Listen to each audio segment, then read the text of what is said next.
Gracias a OSDE, Fundación OSDE, Interturis, M. Doncelli, Nidera, Compañía Argentina de Granos.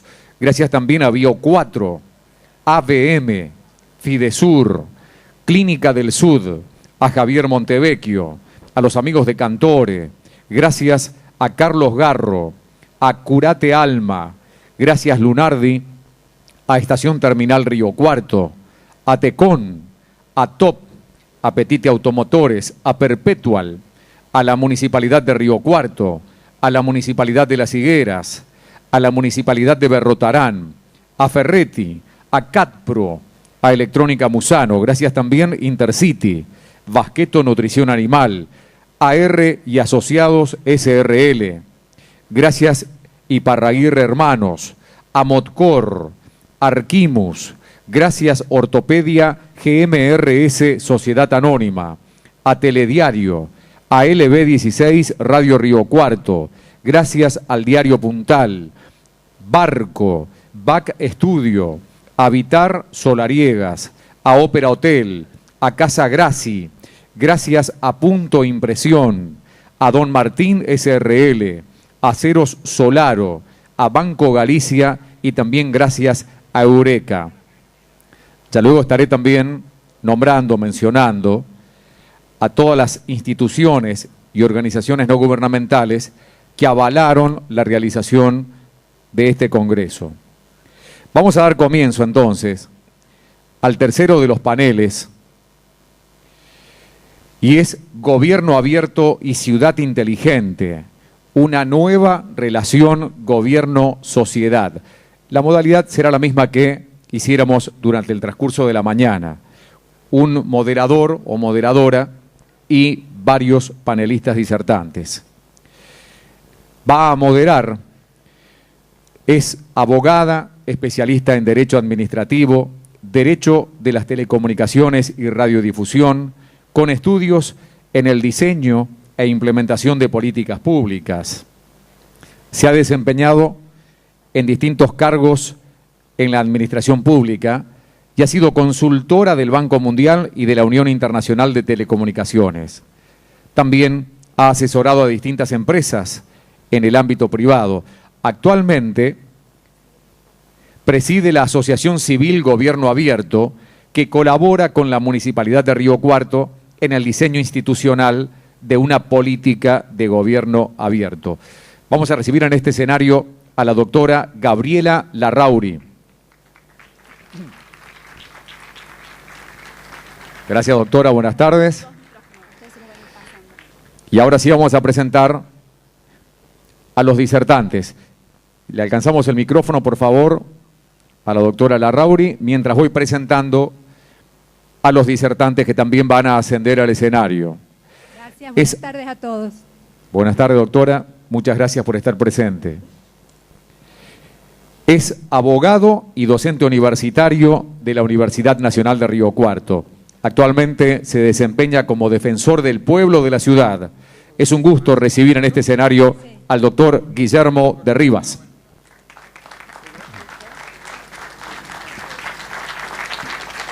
Buenas tardes. Gracias, Guillermo. Buenas tardes. Estudió licenciatura en Imagen y Sonido en la Universidad de Buenos Aires.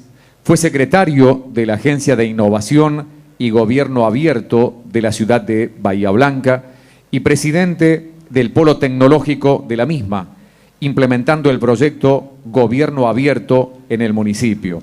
Actualmente se desempeña como asesor del diputado nacional Gustavo Bevilacqua. Presentamos en este escenario al licenciado Esteban Mirovsky.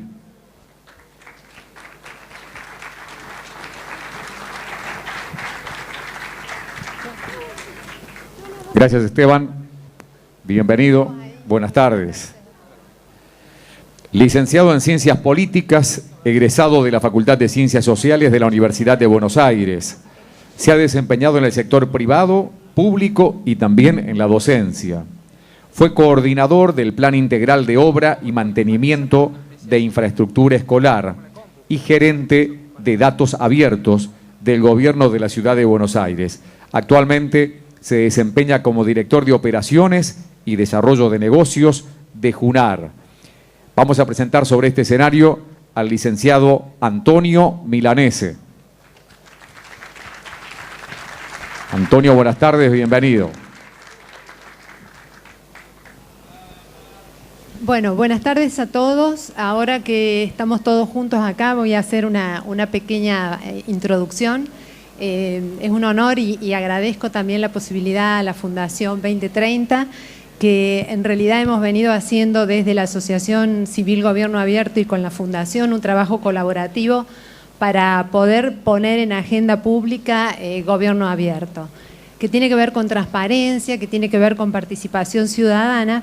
Y bueno, justamente en esta oportunidad tenemos la posibilidad de escuchar tanto a Esteban Miroski, que ha sido, digamos, tiene amplia experiencia en la implementación de Gobierno Abierto en Bahía Blanca, que quiero decirles para aquellos que no sepan que en realidad el caso de Bahía Blanca en tema de Gobierno Abierto es un caso de estudio que toma la OEA en este momento en sus manuales de instrucción respecto a las teorías y todo lo que se está desarrollando a nivel mundial sobre Gobierno Abierto. Bueno, Bahía Blanca es uno de los ejemplos que la OEA toma para analizar cómo ha sido todo el proceso de implementación. Así que un placer contar con Esteban.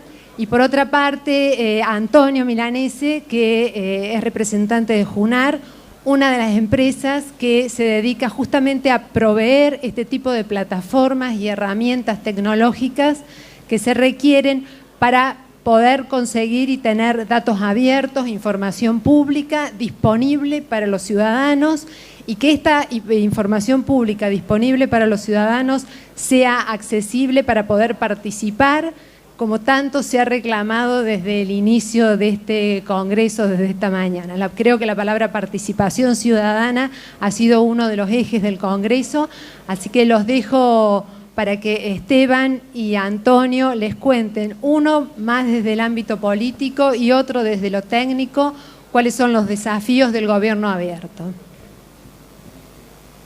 ¿Empezás vos, sí, Esteban? Bueno. Sí, hola a todos, muchas gracias por la invitación. Tenía una presentación que no sé si hay que... Ahora ponemos la presentación. Una aclaración que voy a hacer. Vamos a intentar hacerlo más dinámico y también tratar de generar la participación de ustedes, así que los que tengan preguntas van a haber micrófonos para que puedan hacer preguntas a los panelistas.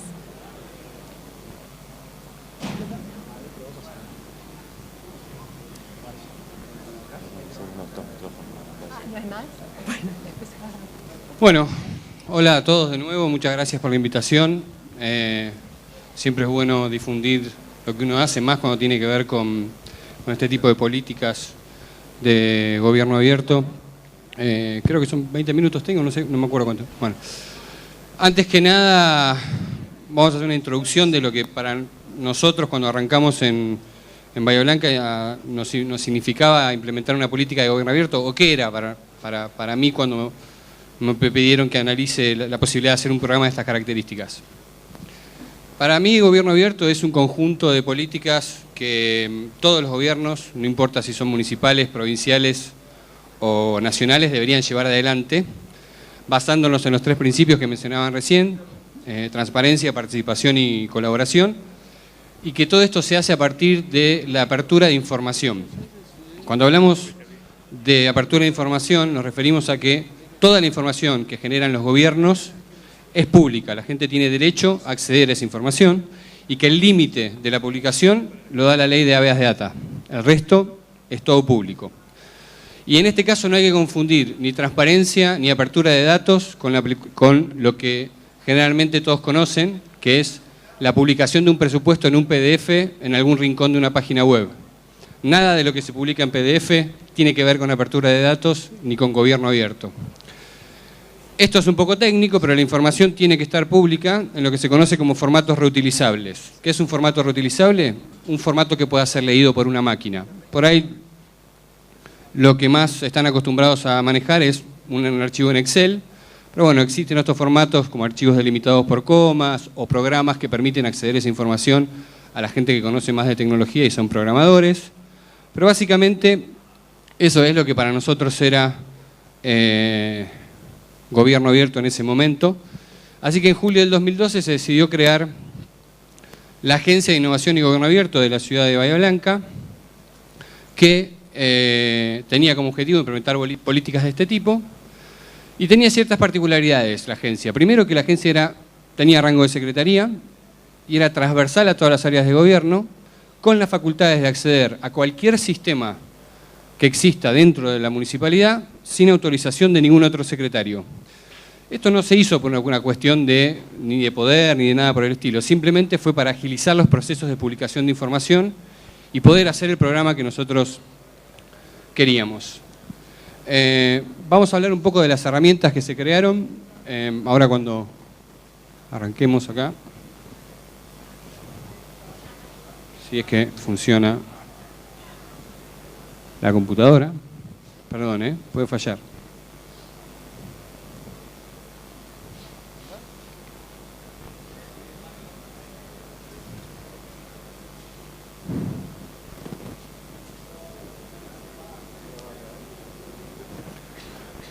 Bueno, en principio, cuando arrancamos dijimos, hay diferentes maneras de arrancar un programa de gobierno abierto. Nosotros no queríamos arrancar publicando cosas, digamos, más light, como por ejemplo, no sé, la publicación de la ubicación de las paradas de colectivos, que después lo hicimos, sino que dijimos, bueno, ¿cuáles son los temas que más preocupan a la sociedad? ¿Cuáles son los datos sensibles que maneja un gobierno? Y ahí entendimos que eran, obviamente, los que era manejo de fondos, de dónde obtenemos el dinero y en qué lo gastamos, temas que tienen que ver con medio ambiente, y ese fue nuestro primer portal de gobierno abierto, donde el otro desafío que nos pusimos fue que al revisar todos los casos de gobierno abierto que existían normalmente en el mundo, veíamos que la información de manejo de fondos, sobre todo en qué se gasta el dinero, los que lo publicaban y tenían programas de gobierno abierto, lo hacían cada cierto tiempo, es decir, publicaban la ejecución presupuestaria cada 3 meses o cada 6 meses o una vez por año. Entonces dijimos, esto se puede hacer en tiempo real y es mucho más fácil y no tenés que andar después revisando procesos para volver a actualizar la información. Así que tomamos la premisa de que toda la información que íbamos a publicar en el portal de gobierno abierto iba a estar en tiempo real. ¿Qué significa esto? Que acá viene un vecino y paga un impuesto y automáticamente ese ingreso se ve reflejado en el portal de gobierno abierto. De la misma manera cuando sale un cheque para pagar un proveedor, de la misma manera cuando se llama a un concurso a una licitación privada o pública, lo mismo cuando se hace un estudio ambiental, lo mismo cuando el transporte público está dando vueltas por la calle, lo mismo cuando los camiones de recolección de residuos están recolectando la basura, y así con toda la información que teníamos sistematizada. Esta es una herramienta que es software libre, que se desarrolló en el MIT, que nosotros la utilizamos para mostrar todas las visualizaciones, y lo que están viendo acá es la incidencia de cada una de las secretarías dentro del presupuesto municipal. Hay diferentes maneras de ver esto, esta es la que a mí más me gusta.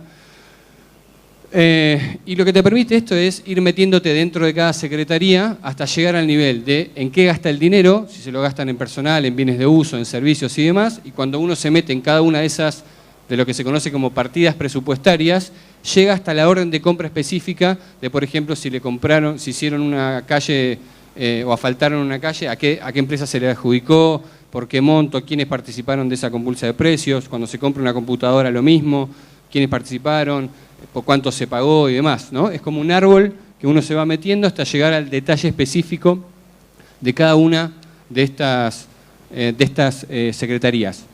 Esta es una de las visualizaciones, obviamente hay un montón, hay otras que tienen que ver con, en vez de gastos por secretaría, gastos por finalidad y función, gastos por el origen de los fondos, si los fondos vienen de recursos propios del municipio, de la provincia o de la nación, y en ese caso lo mismo, este mismo tipo de visualización tiene un combo que uno selecciona si en vez de querer ver los gastos quiere ver los ingresos, y cuando uno va a los ingresos ve el calculado de lo que uno esperaba recibir en el año, pero cuando va a la parte real también ve impuesto por impuesto, que son un montón, hay como 50 o 60 impuestos diferentes, y al momento que hace clic puede ver cuánta plata se lleva recaudada por ese impuesto y cuánto se esperaba recaudar en lo que va del año. Había un caso en Bahía Blanca, previo a la creación de la agencia, un vecino de la ciudad de Bahía Blanca, Manuel Aristarain, que hoy está becado en el MIT y con el cual seguimos trabajando en políticas de este tipo, que por inquietud propia en el año 2010 dijo: yo quiero saber en qué se está gastando la plata la Municipalidad de Bahía Blanca. Y se metió a través de la página web. La Municipalidad ya en esa época, en realidad desde el año 2001, publicaba información relativa a las órdenes de compra, nada más, pero de una manera que no se entendía muy bien, la verdad que era bastante complejo. Él lo que hizo, él tomó toda esa información y desarrolló un sitio que se llamó Gasto Público Bahiense, en donde mostraba de una manera clara y sencilla en qué se gastaba el municipio la plata. Y es bastante tendencioso porque publica las 5 áreas que más gastan, los 10 proveedores más beneficiados del municipio y otras cuestiones hasta llegar al nivel ese de lo que es órdenes de compra. Eso le trajo bastantes conflictos con la gestión de turno, la acusaron de hacker, bastantes problemas, y la municipalidad no tuvo mejor idea que dar de baja la web municipal para que no le sigan extrayendo información. Fue un caso que se hizo bastante conocido a nivel nacional, y cuando nosotros asumimos, dijimos, bueno, ¿para qué vamos a crear una sección específica de órdenes de compras si ya hubo un vecino de la ciudad que lo hizo? Entendiendo que parte del espíritu de las políticas de gobierno abierto es que se involucre la ciudadanía. Así que lo llamamos por teléfono y le dijimos, bueno, mira, te vamos a dar un acceso directo a la base de datos de gastos del municipio, de todos los gastos, no solo la parte de órdenes de compra, de todos. Lo único que te pedimos es que vos restaures Gasto Público Bahiense en tiempo real, como hacías al principio, y que nos dejes embeber tu página dentro de la página del municipio. Entonces la gente tiene 2 opciones. Por un lado, ingresa a la página de la web municipal y cuando quiere ver un detalle de órdenes de compra, aparece Gasto Público Bahiense. Y por otro lado, si la gente no quiere entrar a través de la web municipal, escribe gastopublicobahiense.org e ingresa y no tiene nada que ver con la imagen de la municipalidad.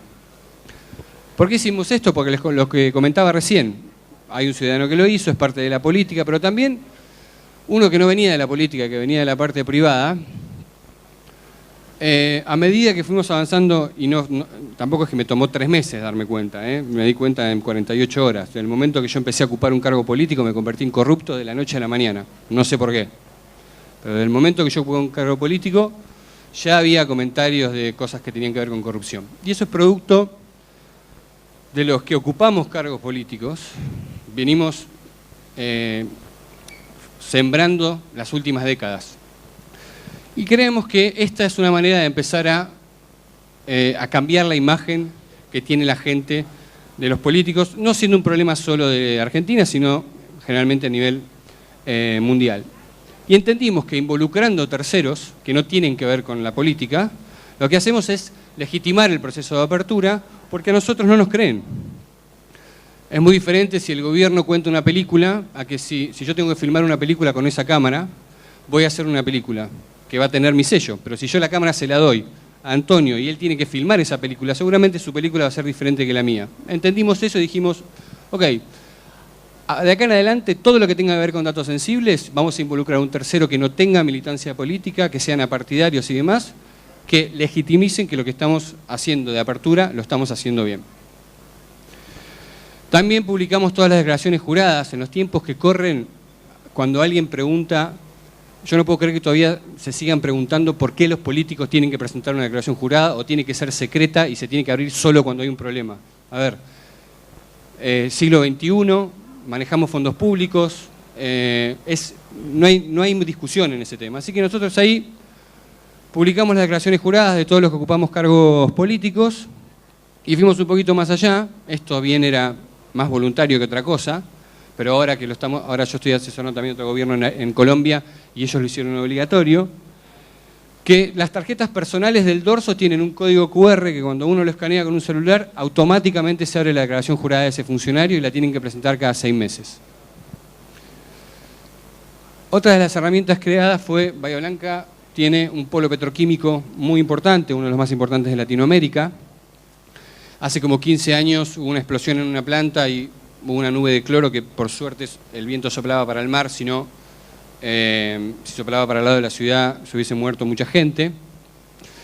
Y otro de los temas sensibles dijimos, bueno, yo viví en Bahía Blanca durante 20 años y yo ya en ese momento cuando era chico sabía que el polo petroquímico, que todo el mundo dice que contamina, que no sé qué, que bla, bla, bla, bla. Entonces dijimos, bueno, a ver, Hay 10 años de informes ambientales que son confidenciales, que la municipalidad realizó en conjunto con las universidades, en conjunto con gente que entendía del tema, pero que nunca se publicaron. Vamos a publicarlo.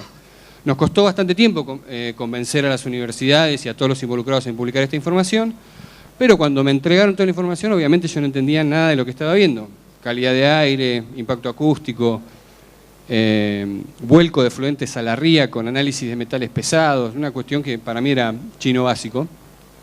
Así que dijimos, bueno, hagamos un evento, convoquemos ambientalistas, filósofos, matemáticos, las 2 universidades, ONGs de Buenos Aires que vinieron también. La gente de Junar obviamente también participó, porque nuestra plataforma de datos abiertos reutilizables es Junar. Y en 48 horas, toda esa gente, que eran como 50, 60 personas, prototiparon una plataforma que se llamaba ¿Qué pasa Bahía Blanca?, que mostraba toda esa información de 10 años de estudios para que lo entienda cualquiera. Así nació ¿Qué pasa Bahía Blanca?, que muestra información de calidad de aire en tiempo real, calidad de aire histórica, impacto acústico de las empresas y sobre todo lo que hablábamos recién, el vuelco de efluentes a la ría de las empresas que trabajan, es decir, lo que tiran a la ría de Bahía Blanca, incluyendo metales pesados, demanda biológica de oxígeno, bueno, un montón de cuestiones técnicas. Y de nuevo, esta información no solo está puesta en gráficos lindos como vimos hasta ahora, sino que además está toda la información cruda para que cualquiera se la pueda bajar y hacer su propia película. Esta es una visualización de lo que era la calidad de aire en tiempo real y explicando también qué medimos y cómo lo medimos, ¿no?, para que todo el mundo lo entienda. Otra de las cosas importantes fue nuestro plan de movilidad sustentable, que no solo con esto que estamos viendo acá, que ahora voy a explicar qué es, sino que a raíz de un conjunto de medidas logramos reducir la tasa de accidentes de un año para el otro en un 25%, aplicando tecnología, poniendo radares de exceso de velocidad, utilizando fotomultas, pero sobre todo también publicando el mapa de accidentología, que no es este que están viendo acá, pero era un mapa que también estaba en tiempo real, con información de los últimos años de la cantidad de accidentes que había en la ciudad. Y si esos accidentes habían tenido heridos, se habían intervenido médicos, si había atención médica en el lugar, si había intervención de ambulancias, si se habían derivado a los hospitales. Y dejamos la plataforma lista para que después se pueda conectar con cuánto le sale cada accidente a la ciudad de Bahía Blanca. Porque cuando hay heridos, ese herido va a un hospital, permanece internado, se le da medicamento, el hospital es público, es de la ciudad, y en definitiva es un costo para el municipio. Esto dentro de una política de educación vial muy fuerte que, como les dije, logró reducir la tasa de accidentes en un 25%. Cuando hablamos de movilidad sustentable, integramos el sistema de parquímetros. Bahía Blanca tiene el sistema de estacionamiento medido más avanzado de Latinoamérica. Parquímetros solares, se puede pagar con mensaje de texto, se puede pagar con tarjetas de proximidad, se puede pagar con aplicación para teléfonos inteligentes. Y hay 5 cuadras de la ciudad que cada lugar para estacionar tiene un sensor puesto en el lugar que detecta campo electromagnético y luz y nos dice en tiempo real cuando hay un auto estacionado en ese lugar. Y esto es lo que están viendo acá. Es un mapa que te dice en cada cuadra de la ciudad cuántos lugares libres hay en cada cuadra. Y esto tiene que ver con la sustentabilidad. Cuando uno sale de su casa y tiene una aplicación en el teléfono o puede verlo antes de salir en internet o por mensaje de texto, dice quiero ir a tal cuadra y se fija cuántos lugares libres, marca dónde quiere ir, deja el teléfono en el auto y lo que tiene es como si fuera un GPS que le va diciendo que en esa cuadra hay tantos lugares libres. Lo que hace es ir directo a ese lugar, no está 10 minutos dando vuelta buscando estacionamiento, hay menos contaminación, menos congestionamiento de tráfico y obviamente menos accidentes. Esta información obviamente también es pública y está en formato reutilizable. Ya me queda poco tiempo, así que voy a tratar de hacerlo más corto. Lo interesante de todo esto es que todo lo que se hizo en Bahía Blanca, sobre todo en lo que tiene que ver con transparencia y en la parte de fondos, es replicable a cualquier otro municipio, por ejemplo, de la provincia de Buenos Aires, porque los 130 municipios de la provincia de Buenos Aires utilizan el mismo sistema contable. Es decir, que todo lo que hicimos allá se puede implementar en cualquiera de estos 130 municipios sin invertir un peso y sin invertir en infraestructura, porque ya lo hizo Bahía Blanca. Solo hace falta que cada intendente tome la decisión política de levantar un teléfono y llamar a Bahía Blanca pidiendo las herramientas. Una de las herramientas más importantes de participación ciudadana fue Democracy OS. Dijimos, bueno, ya abrimos el Ejecutivo, ¿qué hacemos ahora? Vamos a abrir el Consejo Deliberante. Publicamos los gastos del Consejo y demás. Implementamos una plataforma que lo que hace es poner a debatir las ordenanzas que se tratan en el Consejo Deliberante a la gente con los proyectos presentados y poder emitir un voto, tal cual como lo hacen los concejales, sobre los proyectos, eliminando los temas tecnicismos de las ordenanzas y haciendo todo un poco más coloquial para que todo el mundo lo entienda. Obviamente que no es vinculante, pero es un paso importante para dar. El aporte de los medios es fundamental en una política de gobierno abierto. El principal diario de la ciudad creó una política de gobierno abierto, un área de gobierno abierto que tomaba la información y sacaba sus propias conclusiones. Las dos primeras notas que hicieron fue cuánto ganábamos los funcionarios y los concejales y cuáles eran los principales reclamos que entraban en la ciudad. Obviamente esto no fue fácil, hubo muchos problemas, hubo palos en la rueda por todos lados, que estaría bueno que después que termine la charla podamos discutir o si alguno tiene preguntas lo hagamos, pero estos fueron algunos de los titulares cuando lanzamos nuestro primer portal que nos obligaron a bajar que no publiquemos los sueldos, que no publiquemos los planes sociales, creando un antecedente único a nivel mundial de que un consejo deliberante sancionó una ordenanza en media hora obligándonos a no publicar lo que ganaban los empleados municipales y a no publicar a quienes les dábamos los planes sociales. No existe congreso, parlamento, llámenlo como quieran, en el mundo que haya tomado una medida en contra de la transparencia como sucedió en Bahía Blanca. Pero lo importante fue que pusimos el debate en la calle y que el tiempo nos dio la razón porque ya hay fallos de la Corte Suprema que avalan estas publicaciones. Así que bueno, muchas gracias, hay mucho más, pero no quiero sacar el tiempo de los demás oradores, así que después si hay preguntas seguimos hablando.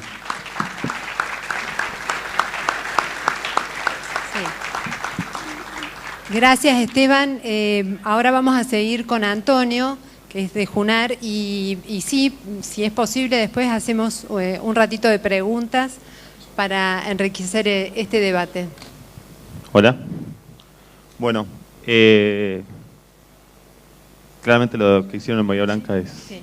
Yo soy gran fan de todo lo que hicieron. Nosotros copiamos mucho, aunque salimos unos 2 meses antes en la Ciudad de Buenos Aires. Copiamos mucho. Bueno, ahora cuando pongan el PowerPoint, mi idea es un poco... Yo hace ya 1 año que estoy trabajando en una empresa y me corresponde, mis negocios son Cono Sur. Lo que nosotros vendemos es una plataforma de datos abiertos, es decir, un lugar donde tus datos de un gobierno, que generalmente son feos, sucios, horribles, PDFs, qué sé yo, puedan ser dispuestos a la ciudadanía de manera abierta y cómoda para que sean reutilizables, para que vengan chicos que son programadores y puedan hacer algo a partir de eso. En este año, yo antes había trabajado como funcionario público en un proyecto puntual. En este año me cambió mucho la perspectiva, porque empecé a encontrar algunos casos nuevos, originales y otras formas de interpretar datos abiertos mucho más relacionadas a desarrollo económico, negocios puse yo ahí, que a transparencia, que era lo que originalmente nos había empujado, ¿no? Nosotros siempre cuando empezamos con las iniciativas de datos abiertos acá en la región, siempre íbamos por el lado de transparencia, ese era nuestro caballito de batalla y nuestros aliados, generalmente en la sociedad civil, para avanzar, estaban relacionados con transparencia. Pero la verdad es que el año pasado los negocios más importantes, por lo menos para mí, y los proyectos más grandes, fueron todos de datos abiertos relacionados con desarrollo económico. De hecho, en la empresa me dijeron que ponga desarrollo económico y que no ponga negocios.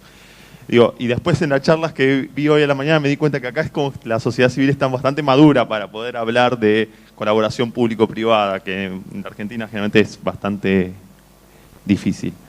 Espera que...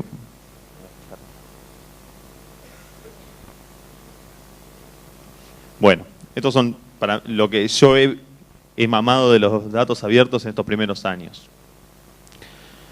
Primero esta premisa, transparencia e innovación, transparencia, sociedad civil, más innovadores, desarrolladores, startups, gente cool, creando unicornios, digamos, y cosas súper cool. Realmente nos sirvió un montón. Hicimos un montón de eventos, en su momento el actual presidente iba mucho a nuestros eventos. Esta era la fórmula que teníamos. Juntábamos nerds con ONGs, con startups, con gobierno.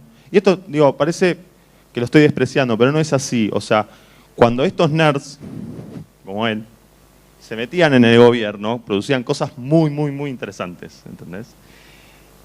Y estas organizaciones que nunca habían podido hacer nada con el gobierno, de golpe encontraban un área fértil para trabajar. Y ni hablar de las startups, de la cantidad de emprendimientos basados en datos e iniciativas, por lo menos en la ciudad de Buenos Aires, fue realmente muy impresionante. Recién escuchaba que acá también tienen un polo tecnológico. Yo estoy muy al tanto del polo de desarrollo de Córdoba, que es muy, muy sofisticado a nivel mundial. Digo, eso es importante, porque ya tienen la materia prima para la reutilización. Sin embargo, con el tiempo nos empezó a pasar esto. O sea, hacíamos eventos, invitábamos a la participación, invitábamos a colaborar con el gobierno, y no siempre venían mucha gente a vernos, digamos. Y no siempre teníamos contraparte ahí trabajando con nosotros. Me imagino que vos también tenés esa experiencia. No es tan fácil generar participación, no es tan fácil generar colaboración, aun cuando tenga impacto, ¿no? Y eso atentaba un poco sobre la continuidad de estas políticas en el mediano o largo plazo. Más allá de que la transparencia ya es un bien adquirido, digamos, la verdad es que nuestras plataformas de datos abiertos, en el caso de la Ciudad de Buenos Aires, el día que lanzamos los salarios de los funcionarios, el primer día explotó, el segundo día no entró nadie. Porque la verdad es que una vez que, si vos confías que tu gobierno te está publicando los datos, dejás de consumirlos. Ya no es un problema. El problema de la transparencia es cuando no es transparente. Cuando ya es transparente, no es más un problema. Esto es un grave problema, sobre todo si vendés plataformas de datos abiertos, ¿no? Lo que empecé a notar el año pasado es la aparición de un nuevo público. Que de golpe los tipos que venían a reclamarle datos al gobierno no eran más simplemente ONGs, startups, etcétera, sino que empezaban a ser empresas, corporaciones, empresas pymes o empresas grandes en algunos casos. Y empieza a surgir lo que empiezo a llamar Open Data para el desarrollo económico, Open Data para el desarrollo económico, que veo que también acá en la Argentina el gobierno nacional está yendo por este camino, en el cual los datos abiertos ya no son para conseguir transparencia, participación, no solamente para eso, sino para estimular la competencia, transparentar mercados opacos, para que entren más jugadores, empezar a entender los datos como un servicio público, que esto es algo que el gobierno, hasta ahora en datos abiertos, ¿qué hacíamos? El gobierno producía un montón de datos, y esos datos los usábamos en el gobierno, ¿no? Y lo que sobraba lo publicábamos. Ya que estaban, lo publicábamos. Pero nunca generamos datos para la comunidad. Sí, el gobierno lo hace con el censo, por ejemplo. Pero no empezamos a generar nuevos datos pensando en la reutilización, no solamente en la gestión de gobierno. Y lo interesante es que en muchos casos estos datos, que son un activo, en el fondo son un monopolio natural del gobierno. O sea, no hay ningún otro actor dentro de la sociedad que pueda generar esos datos. Ningún otro actor puede exigirle a todas las empresas productoras de energía que le den cuánto están produciendo. Ninguno de nosotros puede hacerlo, ni siquiera las empresas de tecnología, de energía en particular. Es el Estado. Entonces, si empezamos a entender a los datos como un activo real que puede generar valor, y empezamos a darnos cuenta de que en muchos casos es un monopolio, es prioritario que el Estado empiece a generar o a tener políticas tendientes a la generación de esos datos, ¿no?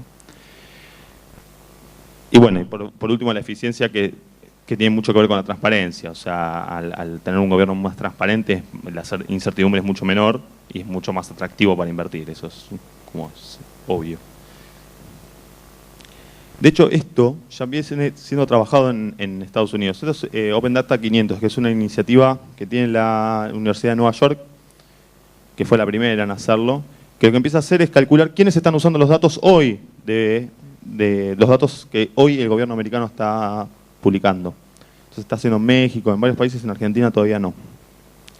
Es interesante porque por ahora, o sea, hasta el momento, la iniciativa de Estados Unidos, que es una iniciativa típica de datos abiertos muy orientada a la transparencia, el mayor reutilización es tecnología. Pero empiezan a aparecer otros nuevos sectores, energía, agricultura, sector financiero. O sea, estos son empresas que están usando datasets del gobierno, que el gobierno americano federal está publicando. Digo, empiezan a aparecer empresas dedicadas a sectores productivos que tradicionalmente no estaban. Antes hubiese sido, al principio, en 2012, cuando empezamos nosotros, esto hubiese sido solamente nerds, tecnología. Ahora empiezan a aparecer empresas de agricultura, de servicios financieros, etc. Es el caso más interesante que trabajé el año pasado, creo que fue uno de los más interesantes que se hizo acá en la región, que es el caso de energía abierta en Chile, que es el Ministerio de Energía en Chile. Bueno, en Chile tienen un montón de datos de todo, porque es como un país muy centralizado y muy ordenado, son muy prolijos. Pero el Ministerio de Energía chileno tiene un poder enorme y sobre todo el sistema energético chileno pedía datos, tiene unas cantidades de datos infernales en tiempo real, de producción en tiempo real, etc. El otro problema que tenía el gobierno chileno es que tiene unos costos de la energía altísimos, o sea, ellos no producen energía. Entonces es como 3 puntos del PBI de Chile sí o sí en energía. Dice, ¿cómo vamos a hacer para bajar los costos? ¿No? Y se les ocurrió empezar a publicar. Hicieron esta plataforma que no solamente tiene una sofisticación para consumir los datos, grandes volúmenes de datos, Big Data, sino que además apunta a un público general. Son visualizaciones especialmente diseñadas con las mismas herramientas que ustedes en Bahía Blanca. De hecho, la idea la robaron de ustedes. Y con estos datos, al publicar estos datos en crudo, lograron esto. Lograron que nuevos actores se metieran a trabajar en el sistema energético. De golpe nosotros, en el sistema energético chileno, había siempre 4 empresas o 5 empresas que se presentaban a distribución energética. A partir de que los datos se publicaron, empezaron a participar empresas que no estaban en Chile, que podían armar la licitación desde Corea, desde Suecia. De hecho, nosotros en las solicitudes de datos que teníamos en la plataforma venían de lugares insólitos y pasaron de tener 4 empresas a tener más de 40 empresas licitando. Y eso tuvo un impacto sobre la licitación de distribución energética del 40%, del 7% en el bolsillo del chileno que consume electricidad. Esto lo van a empezar a sentir en 2018, porque se hacen las licitaciones con 2 años. Si bien esto, y esto ya para ir cerrando y tener más tiempo para que hagan preguntas, si bien esto es todavía una impresión, digamos, van a tener que pasar por lo menos 2 años para que podamos hacer un análisis más serio. Acá en la Argentina ya se está replicando. A la semana pasada el Ministerio de Energía argentino lanzó su plataforma de datos, que es muy interesante, sobre todo para los que están en campaña, que les pueden servir esos datos. Si bien es medio prematuro, se me ocurrió hacer algunas recomendaciones que estuve detectando en el caso de energía de Chile, pero también en algunos casos de medio ambiente y de minería en Costa Rica. ¿Ese grito fue? Bueno, primero que cambian los equipos. Los equipos originalmente de datos abiertos tenían un componente muy fuerte de geeks, de gente de tecnología, del palo de diseño y tecnología. Los nuevos interlocutores, o sea, los de un Ministerio de Energía, no son geeks. Son especialistas, son ingenieros, son gente que nada que ver con el perfil. Esto me parece muy interesante porque los tipos conocen el mercado, conocen qué datos necesitan sus usuarios. Y entonces son mucho más especializados. Nosotros somos más generalistas por ahí. Intuimos que nuestro público usuario, por ahí al público de la sociedad civil lo entendemos mejor, pero no todo el público lo entendemos bien. Entonces, estos son mucho más especializados. Epa.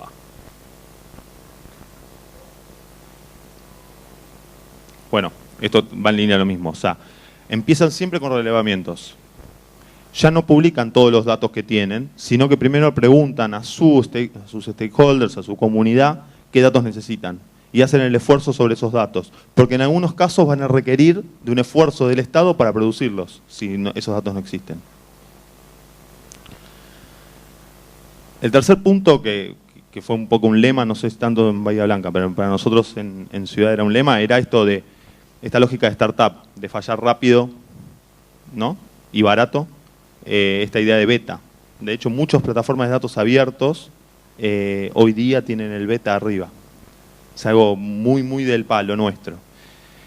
Estos tipos no están dispuestos a una beta, porque sus usuarios no están dispuestos a una beta. No, ¿se entiende? A una versión beta. Estos usuarios necesitan estos datos para hacer negocios.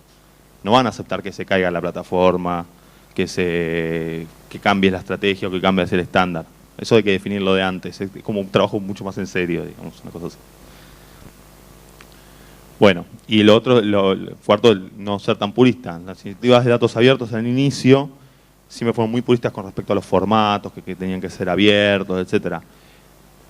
Acá hay que empezar a pensar más en el usuario de los datos, por lo tanto, si el usuario usa un formato X que es privativo o lo que sea, también le vas a tener que dar ese dato en ese formato. No hay que ser tan purista de las formas de los datos abiertos. Y esto es una impresión mía, ¿no? Bueno, obviamente volver a la idea esta de datos como servicio público, de generar datos como servicio. Y bueno, y como es ongoing, los riesgos yo mucho no lo desarrollé. En principio es un riesgo para nosotros, los que tradicionalmente venimos trabajando en esto, porque obviamente aparecen nuevos actores y por ahí no somos tan relevantes. Y obviamente el riesgo es que se vayan dejando de lado las cuestiones de transparencia. Por lo tanto, también me parece una oportunidad para prender esa alerta y decir, bueno, ok, en los próximos años van a salir un montón de iniciativas de datos abiertos. Estas van a tener mucho ruido porque van a tener casos de éxito concretos.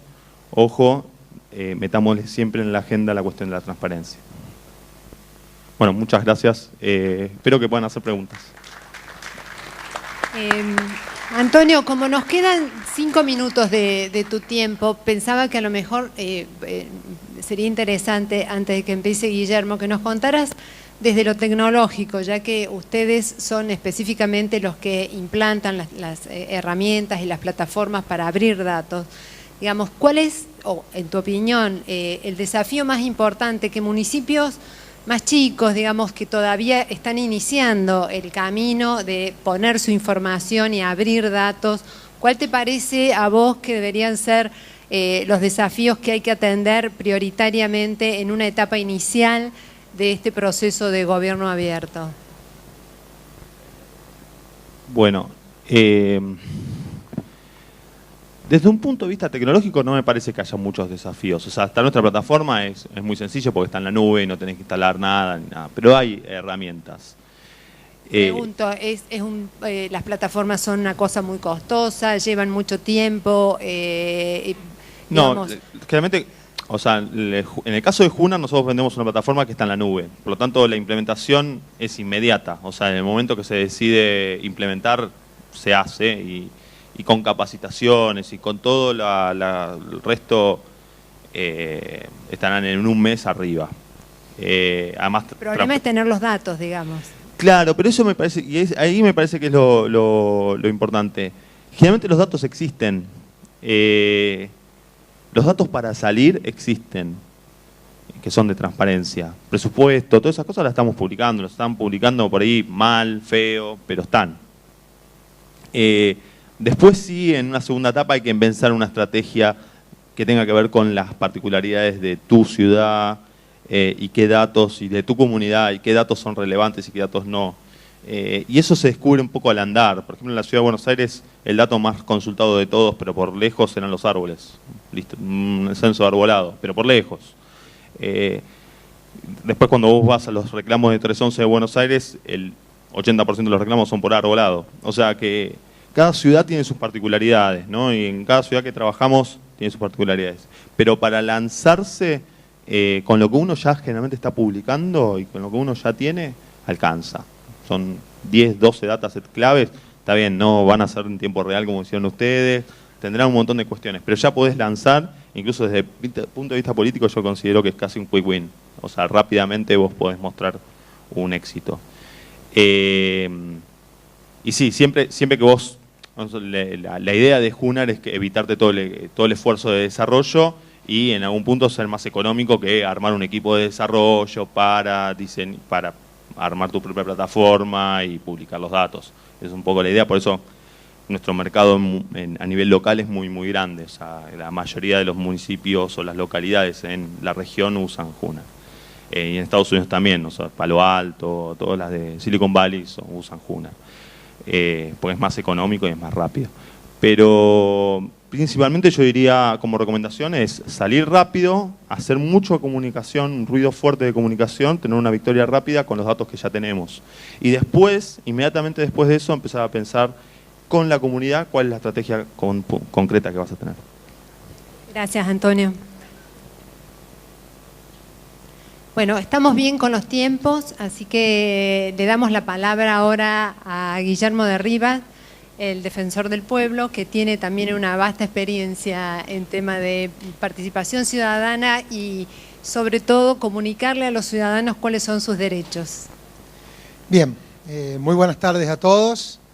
Antes que nada agradecer a la Fundación 2030, primero por tener la posibilidad de estar acá, me honran con la invitación y la posibilidad de entender que una institución como la Defensoría del Pueblo tiene algo como para plasmar o para comentar en relación a lo que es pensar en una ciudad mejor. Felicitarlo por realmente esta actividad desarrollada y realmente ha sido un lujo escuchar muchas ideas nuevas que creo que nos enriquecen a todos, porque en definitiva los actores sociales, políticos, económicos y también del sector privado podemos ver que juntos, de una manera u otra, podemos tener una comunidad mejor. Entonces, muchas gracias.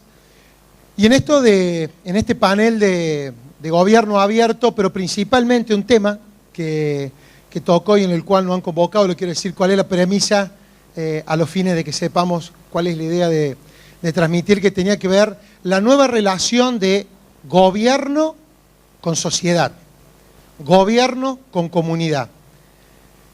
Y en ese marco, el planteo respecto de una institución como la Defensoría del Pueblo, que como todos muy bien conocen, es una institución que en el marco de esta crisis por allí de relación gobierno y sociedad interviene o interactúa como un centro de recepción de reclamos, el plantearle cuál es la visión de la relación de un gobierno o del gobierno y la sociedad, por lo menos en la realidad que nosotros vivimos como institución, y a partir de allí, por allí, intentar, que es lo que me voy a permitir y le voy a agradecer que me lo dejen, hacer un análisis de una visión del qué puede de un lado y del otro colaborarse para que esta relación, para que este vínculo directo y necesario sea cada vez mejor.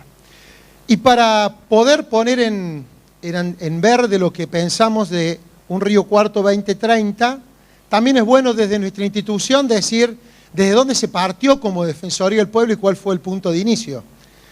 Porque si miramos la institución Defensoría del Pueblo, está creada en la Carta Orgánica como un organismo de control de los servicios públicos municipales y la defensa de los derechos difusos y colectivos de una comunidad. Así se inició y allá en el año 96, ahora el 20 de julio estamos prestos a cumplir 20 años de esta institución. Y cuando vemos en el tiempo y encontramos en nuestra comunidad cuál es el desarrollo hoy, vemos que esta institución prevista en el transcurso del tiempo ha ido logrando involucrarse en conflictos que van mucho más allá de para lo que fue creado. Así, a partir del año 94, cuando se creó la Ley de Defensa de Consumidores y Usuarios, esos conflictos que no había un organismo de contención, allá creó un área de defensa del consumidor. En materia de falta de cobertura de mutuales, de la salud pública, generó un área, un espacio que tiene que ver con la contención y la solución de esos problemas. La necesidad de intervención en algunas cuestiones vinculadas con discapacidad, asesoramientos jurídicos. Y por último también, que quedado el control municipal, hay en nuestra comunidad conflictos con servicios públicos que se prestan y que reciben nuestros ciudadanos, pero que corresponden al ámbito provincial y al ámbito nacional. Y así fue que, más allá del idea original, el hecho de decir de esta recepción de reclamos a partir de un año 97, estaba viendo, en el cual había 110 expedientes y 258 consultas, a llegar a los datos estadísticos de la semana pasada. Esta semana presentamos el informe del 2015, en cual hay 12.158 consultas y 5.848 expedientes tramitados por nuestra institución.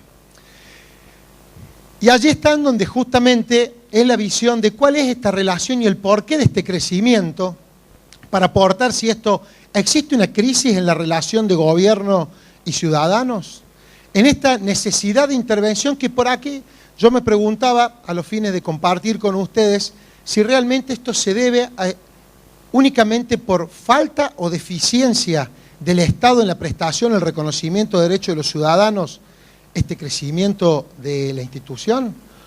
¿O que se ha involucrado por allí en aspectos que hacen a los derechos propios y que por allí no tiene contención y genera nuevas acciones para poder llevar adelante? Allí hay de todo. Y si nosotros hablamos de esto para la tranquilidad, no solo estos reclamos o estos 5.000 expedientes, solamente el 15% tienen que ver con las cuestiones municipales propiamente dichas, porque los demás también son de los otros ámbitos. Entonces, sin lugar a dudas, instituciones por allí, ¿cuál es el origen o la necesidad de la existencia de esta institución y su crecimiento? Creo que por allí la ciudadanía horizontalizada en un piso como si fuera un triángulo, es muy difícil por allí llegar al vértice, que es el gobierno, o por allí las empresas prestadoras de servicios públicos o privados que por allí no encuentran demanda. Y en el medio de ese camino encuentran ONG, instituciones intermedias, entre otras la Defensoría del Pueblo, para poder, en vez de tener esa relación directa o esa nueva relación gobierno-vecinos, estas entidades para que puedan gestionar lo que por defecto y muchas veces el Estado no contiene. Entonces, para ordenar un poquito cuál es la visión de cómo se puede apostar a un 2030 de una mejor relación gobierno con comunidad. Y creo que así como ha sido un eje transversal en la charla de hoy, es necesaria la integración y el trabajo conjunto. Entender que el problema de la solución de la comunidad o de la relación esta de ida y vuelta depende de uno y otro, creo que es estar en el camino equivocado. La necesidad de, por un lado, en la visión de entender que el problema, por un lado, del espacio del Estado, es necesario, sin lugar a dudas, generar distintos mecanismos a los fines de solución de los problemas de los ciudadanos. El nivel de satisfacción de la ciudadanía respecto de los gobiernos tiene que ver con que la expectativa generada o creada en una comunidad por ahí dista de la expectativa y una propuesta de gobierno que lleva adelante sin el consentimiento o sin satisfacer las necesidades de los ciudadanos. Para poder mejorar esta relación, reitero, tenemos que analizar en un primer momento cómo está funcionando el Estado, y en este caso, en su caso el Estado no solo municipal, sino provincial y también nacional, que prestan los servicios a la comunidad, de que demandan reclamos a nuestra institución como Defensoría del Pueblo. El Estado está claro que es necesario, que debe ayornarse a la necesidad de llevar adelante proyectos, pero también la necesidad de atender y contener la demanda ciudadana. Por allí, el hecho de que en muchos lugares, y los vemos, el hecho de que le receptan el reclamo, pero nunca obtienen una respuesta. La visión del Estado que el ciudadano que reclama es un administrado y no un usuario que necesita una respuesta.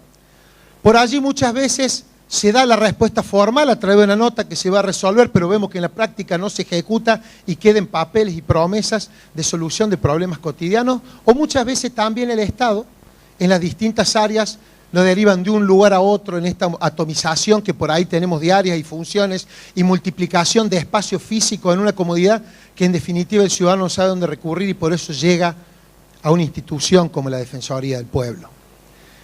Pero no basta solo con la organización de los recursos humanos. Es necesaria también la innovación tecnológica, porque creemos que la relación ciudadana no es necesaria solo el cara a cara, sino que pueden resolverse muchos conflictos a través de la posibilidad de generar plataformas o mecanismos para que los ciudadanos puedan reclamar en forma directa, pero puedan obtener también en forma directa su solución.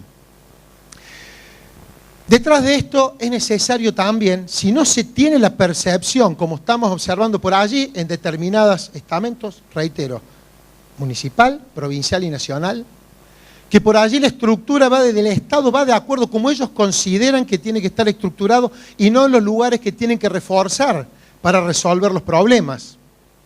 El hecho de que, y esto quiero mencionarlo solo y no a título, porque creo que no es solo de acá, de nuestra ciudad, en todos los lugares, pero el solo hecho de plantear de que cuando va un vecino a reclamar problemas de arbolados urbanos y que quiere podar, pero le imponen multa, pero presenta un trámite, pero el orden está en el año 2009 de los trámites que están paralizados, creo que demanda la necesidad de reestructurar un Estado en analizar cuáles son los conflictos y generar estructuras en esos lugares para darle respuesta y solución a los ciudadanos. En la medida de que el Estado no genere, o el Estado municipal, provincial, nacional, la posibilidad de generar espacios de receptar reclamos, pero dar capacidad de respuesta, sin lugar a dudas, el Estado no está a la altura de las circunstancias porque es un prestador de servicios públicos esenciales. Y en esto repercuten los reclamos de la institución.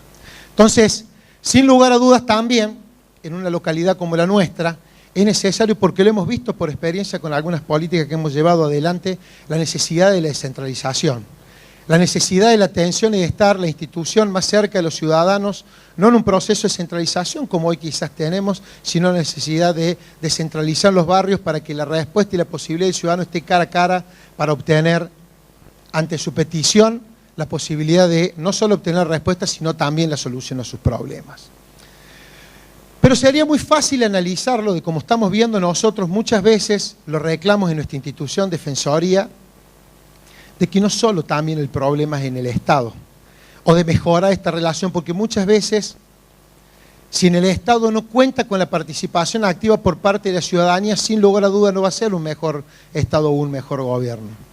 Y lo que observamos a nivel de nuestra comunidad, cómo para mejorar este vínculo es necesaria, como uno de los pilares de gobierno abierto, la participación ciudadana, la participación empresaria, no solo en los reclamos o en el planteo de los problemas, sino también ayudar y acercar soluciones comunes que vemos o de problemas que el Estado está planteando y por allí nos desinteresamos de poder aportar en ello.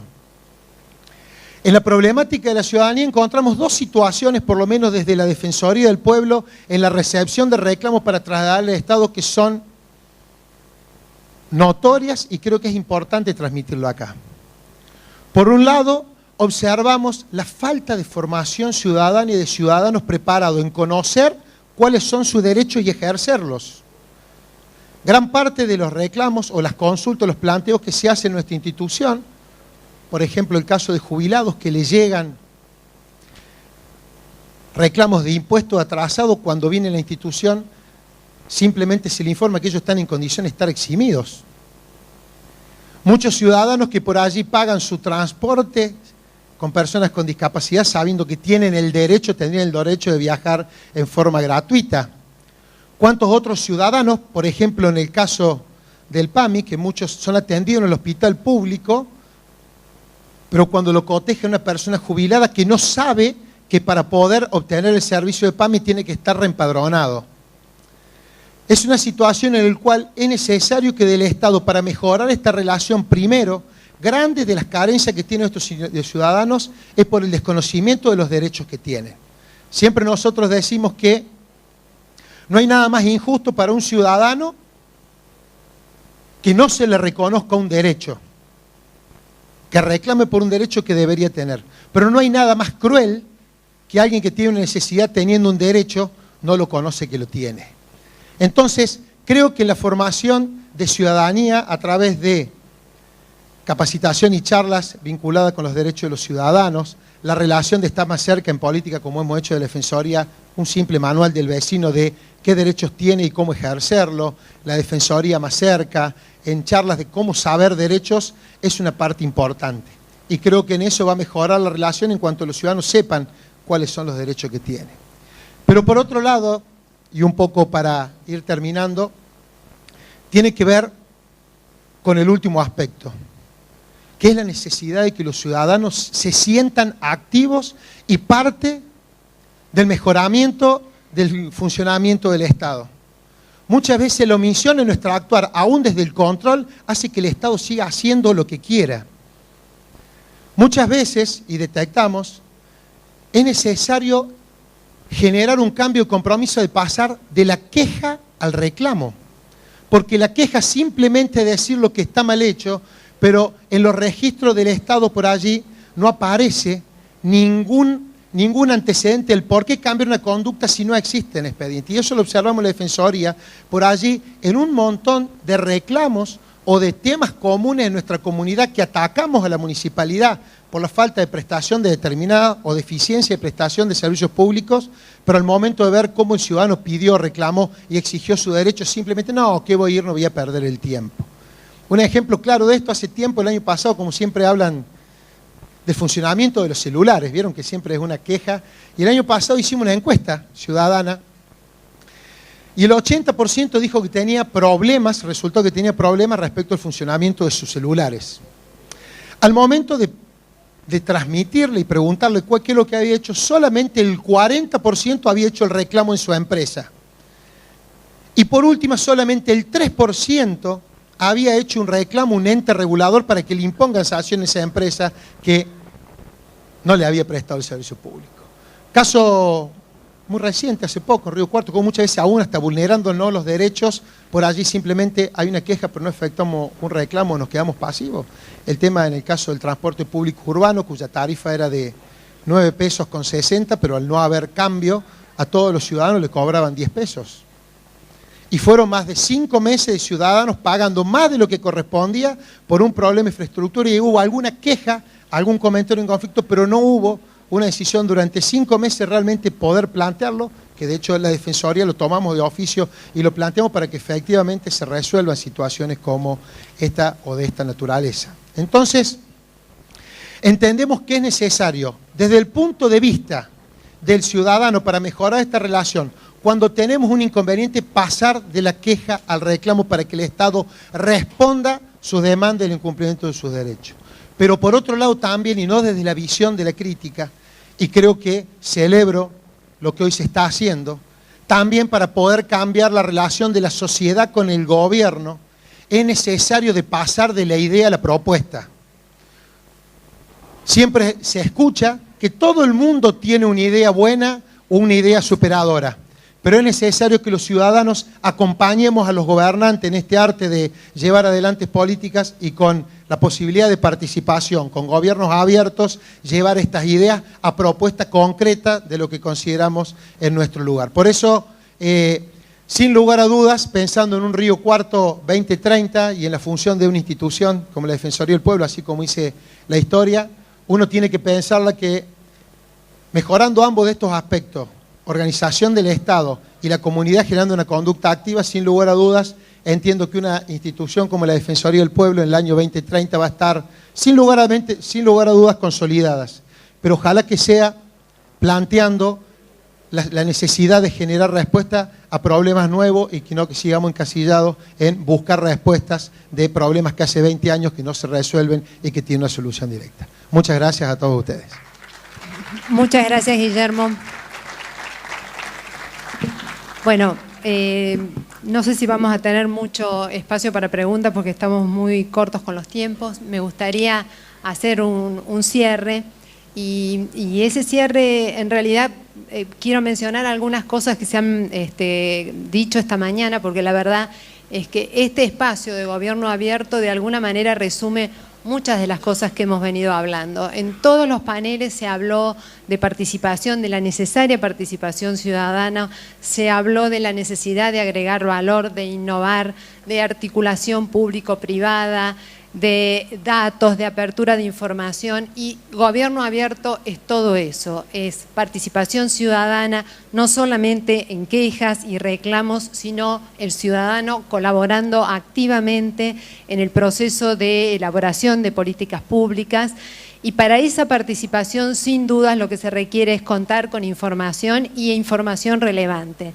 Es cierto también lo que nos mencionaba un poco Antonio, en términos de que en una primera instancia quizá lo importante es contar o tener y poner online toda la información que tenemos, y a medida que el proceso avanza, quizá es necesario refinar un poco esta información y empezar a buscar datos más especializados para generar otros procedimientos como es el desarrollo integral, que también estuvimos hablando. Es decir, la información es el insumo básico, y efectivamente los gobiernos están yendo cada vez más a ser plataformas generadoras de información de calidad para que los ciudadanos puedan participar activamente, pero también para el desarrollo de innovaciones y de nuevas empresas. Me quedó en el tintero preguntarle a Esteban, porque la verdad que es un ejemplo lo que ha sido toda la iniciativa de gobierno abierto en Bahía Blanca, porque ciertamente lo que se ve habitualmente es cierta resistencia de los gobiernos a abrir la información. El caso de Bahía Blanca es tan paradigmático porque ellos apenas asumen el gobierno, son los que impulsan este proceso de apertura de información y como alguien calificó en algún momento, era transparencia brutal o transparencia total porque realmente ellos online permitieron que vecinos o terceras partes pudieran tener acceso a toda la información que se generaba dentro del municipio.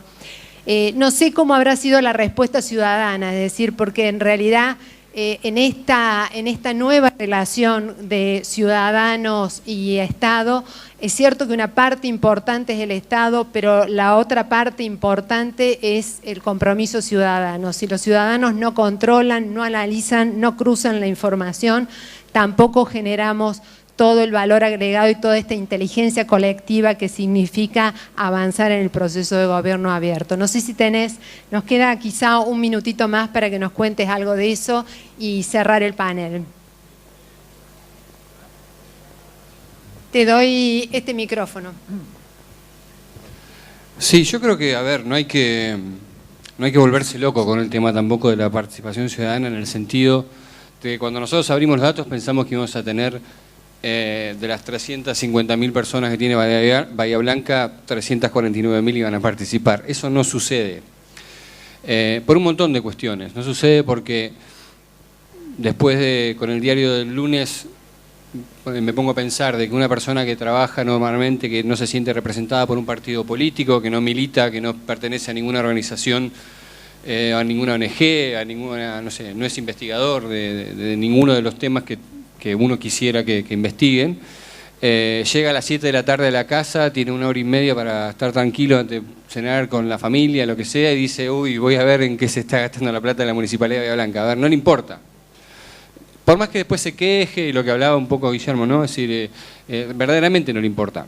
Sí hay un nicho que consume esa información, que tiene que ver con medios, que tiene que ver con oposición política, investigadores, universidades, que en definitiva también son responsables de difundir toda esa información. A la gente le va a llegar más por los medios que por haber ingresado a una página web a ver en qué estamos gastando el dinero. Pero cuando uno empieza a ver las particularidades de cada ciudad y empieza a abrir datos vinculados a los servicios, que en definitiva son los que modifican la calidad de vida del ciudadano diariamente, son las herramientas que se adoptan muy fácil por parte de los vecinos. Entonces, el vecino por ahí no tiene que saber que eso es parte de un programa de gobierno abierto, simplemente está usando una herramienta que le da una solución que antes no la tenía, vinculada al transporte público, vinculada a la recolección de residuos, vinculada al mejoramiento de un trámite o a cuestiones de seguridad.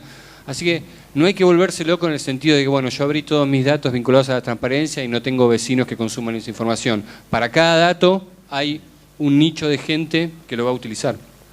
Bueno, muchísimas gracias. Quiero finalmente contarles que, aprovechar esta oportunidad para contarles que creo ya salió publicado en el boletín oficial de ayer de la municipalidad, pero tenemos un documento público para consulta pública y esperamos la participación de todos los sectores respecto a gobierno abierto. Es decir, hay una iniciativa de la municipalidad que ha decidido poner en consulta un proyecto de ordenanza y ese proyecto de ordenanza va a ser discutido por todos los actores sociales, la universidad, los ciudadanos individualmente, así que los invito a todos a que participen activamente porque la consulta va a estar disponible por 30 días sobre ese proyecto y cada uno puede expresar sus ideas, pueden bajar el proyecto de ordenanza a través de la página web de la municipalidad y sería un buen comienzo de participación ciudadana poder aportar